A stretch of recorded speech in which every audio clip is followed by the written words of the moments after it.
Hey guys, welcome back to my channel. आज हम करेंगे illustration third, double taxation relief का।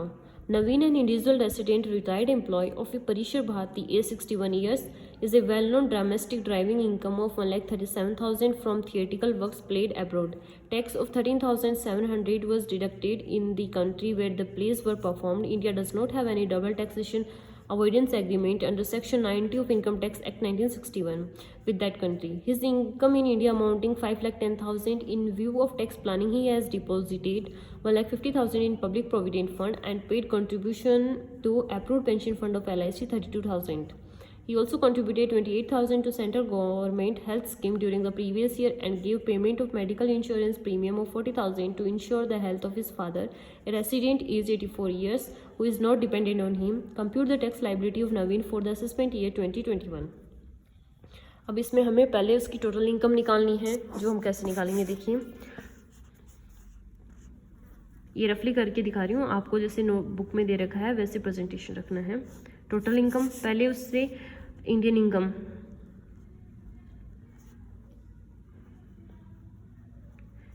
इनकम कितनी है इसकी है 5,10,000 की, 5,10,000 की। और इसकी फॉरेन इनकम है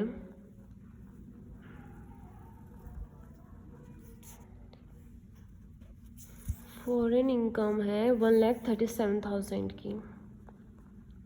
इन दोनों का टोटल करेंगे तो हमारी जीटीआई आ जाएगी, जो कि है 6,47,000। ये आ गई हमारी जीटीआई। फिर उसमें से हम डिडक्शंस देंगे जो इसने कंट्रीब्यूट किया उसके लिए। इसने किया 1,50,000 पब्लिक प्रोविडेंट फंड में, जिसकी डिडक्शन 80C में मिलती है और 1,50,000 की मिल जाती है। वो देखते हैं लिमिट और क्या होती है। फिर उसने किया है approved pension fund of LIC 32,000, तो ये मिलती है 80CCC में, जो कि है 32,000 की। फिर जो 80CCE है वो इनकी मैक्सिमम रेस्ट्रिक्शन बताती है कि इन दोनों में कितनी मिल सकती है, तो इसमें 1,50,000 ही मिल सकती है। ये तो 1,82,000 हो रहा है, पर मैक्सिमम लिमिट इसके अकॉर्डिंग कितनी है, 1,50,000 की ही मिलेगी इनको डिडक्शन। फिर इसने 80D में भी कंट्रीब्यूट कर रखा है, प्रीमियम पे कर रखा है इसने, और 28,000 तो एक को पे कर रखा है, और 40,000 उसके पेरेंट्स के लिए जो कि सीनियर सिटीजन है। 40,000 तो उसके लिए मैक्सिमम लिमिट होती है 50,000, तो इन दोनों की मिला के हो जाएगी। फिर इसका तो तीनों का टोटल करोगे आप तो आ जाएगा 2,18,000 आ जाएगा। अब इसमें से ये डिडक्शंस लेस करेंगे हम, 18,000, तो आ जाएगा 4,29,000, जो कि हमारी टोटल इनकम हो जाएगी। हो गई। अब हमें टैक्स लाइबिलिटी निकालनी है।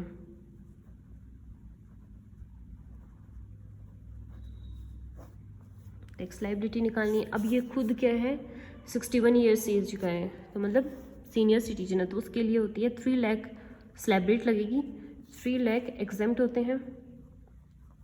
फिर नेक्स्ट जो बचे, कितने बचे, 1,29,000, उसके ऊपर कितना लगेगा, 5%, 5% लगाएंगे तो आ जाएगा 6,450। फिर इसकी टोटल इनकम 5 लाख से कम है तो इसको रिबेट भी मिल जाएगी। तो हम चेक कर लेते हैं। पहले तो इसमें हेल्थ एजुकेशन सेस ऐड कर देंगे 4%, जो कि आ जाएगा 258, और ये हो जाएगा 6,708। अब इसमें रिबेट मिल जाएगी, तो वो मिलती है 12,500 तक, तो ये आराम से मिल जाएगी 6,708। ये रिबेट है 87A में, जो कि मैक्सिमम होती है 12,500 की।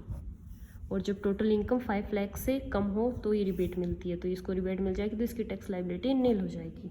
तो यहाँ ये इलस्ट्रेशन कंप्लीट होता है। अब हम देखते हैं फोर्थ वाला। The following are the particulars of income earn by miss Anu Shri Sharma, a resident Indian, age 20 years, for the assessment year 2021. Income from playing snooker match in country X.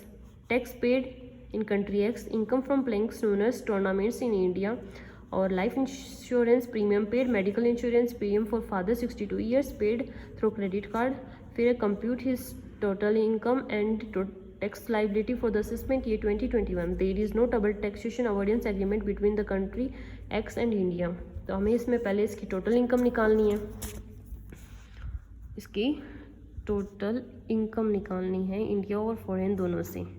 तो इसकी फॉरेन इनकम कितनी है, 12 lakh foreign income. Indian income कितनी है इसकी, जो कि है 19,40,000। तो टोटल कितनी हो जाएगी, 31,40,000 हो जाएगी। ये GTI हो गई। फिर इसमें से हमें डिडक्शंस देने, इसने लाइफ इंश्योरेंस प्रीमियम पेड किया 1,10,000 का, तो इसकी 1,10,000 की एक डिडक्शन मिल जाएगी 80C में। और मेडिकल इंश्योरेंस जो कि 80D में आता है, 80D में इसको मिल जाएगी 52 दिए, पर इसकी सीनियर सिटीजन है तो इसमें 50 ही मिलेंगे इसको, मैक्सिमम यही लिमिट होती है, 50,000 हो गई। ये दोनों रिडक्शंस इसमें से आप लेस करोगे तो आपके पास आ जाएगा 29,80,000। ये टोटल इनकम आ गई। अब इस पर स्लैब रेट लगेगी, तो ये तो सीनियर है नहीं, इसलिए इसकी स्लैब रेट लगेगी 2 लाख। ये टैक्स लाइबिलिटी निकाल रहे हैं हम, 2 लाख तो नील हो जाएगा, 2,50,000। नेक्स्ट 2,50,000 पे 5% लगता है, जो कि आ जाएगा 12,500। फिर 5 लाख पे लगता है 20%, जो कि 1 लाख हो जाएगा। फिर जो बैलेंस बचा 19,80,000 का, उस पे आ जाएगा 30%। ये मैक्सिमम लिमिट होती है। अब टोटल टैक्स लाइबिलिटी आ जाएगी 7,06,000 की, ये आ गई। अब इसमें हम ऐड कर देंगे 4% health and education cess add कर देंगे 4%, जो कि होगा 28,260। इसको ऐड करोगे आ जाएगा 734,760, ये आ जाएगी। अब हमें इसमें से हमें रिबेट लेस करनी है जो अंडर सेक्शन 91 वाली है। अब देखने क्या अमाउंट आएगी, तो उसके लिए हमें 3 कैलकुलेशन करनी पड़ती है इस अमाउंट के लिए। वो क्या है, एक तो average rate of tax in India क्या लग रही है, तो उसको कितना टैक्स पे करना पड़ रहा है, 734,760 टैक्स पे करना पड़ रहा है। ये वर्किंग नोट में करना है, कितनी इनकम पे, 29,80,000 पे इंटू 100 कर देंगे तो हमारे पास रेट आ जाएगी। आप कैलकुलेटर से कर लेना, ये ऐसी कुछ रेट आ जाएगी। फिर फॉरेन में कितना टैक्स पे कर रहा है, 1,80,000 फॉरेन रेट निकाल रहे हैं हम। फिर इसने कितनी इनकम पे कर रहा है,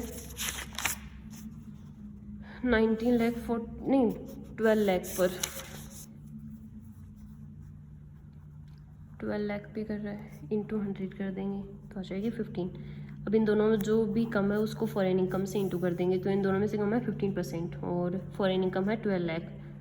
12 लाख का 15% कितनी होगी, 1,80,000। तो 1,80,000 की इसको यहाँ रिबेट मिल जाएगी। फिर हमारे पास आंसर आ जाएगा 5,54,760। ये हमारा टैक्स पेबल इंडिया में हो गया, पेबल इन इंडिया। ये रफली किया, आपको जैसे बुक में प्रेजेंटेशन है सेम वैसे ही करना है जैसे इसने कर रखा है। इंडियन इनकम लिया, फॉरेन इनकम लिया, GTI आ गया, फिर उसमें से ये दोनों डिडक्शन थे, आपको इतने लिखने की जरूरत नहीं है, सीधा डिडक्शन अंडर सेक्शन 80 और ये दे दिया। फिर ये प्रेजेंटेशन कर दिया इसने अच्छी तरीके से, ऐसे ही करना है आपको भी। फिर इसने टैक्स लाइबिलिटी निकाली है, सेम ऐसे ही लिखना है आपको। फिर यहाँ ऐड कर दिया हेल्थ एजुकेशन सेस, पर आपको क्या करना है कि जो ये इसने कैलकुलेशन की है वर्किंग नोट में शो करना, सीधा यहाँ रिबेट शो कर देना 1,80,000 की अंडर सेक्शन 91 में। फिर टैक्स पेबल इन इंडिया आ जाएगा। फिर आप इसको एक्सप्लेन ना करो तो भी चलेगा, बस ये लिख देना कि इसमें मेडिकल इंश्योरेंस प्रीमियम इसने कंट्रीब्यूट तो 52,000 की है, पर इसने दी 50,000 की है, क्योंकि मैक्सिमम लिमिट 50,000 की है सीनियर सिटीजन के लिए। फिर ये इलस्ट्रेशन भी यहीं कंप्लीट होता है। Thank you for watching. Next question हम करेंगे नेक्स्ट वीडियो में।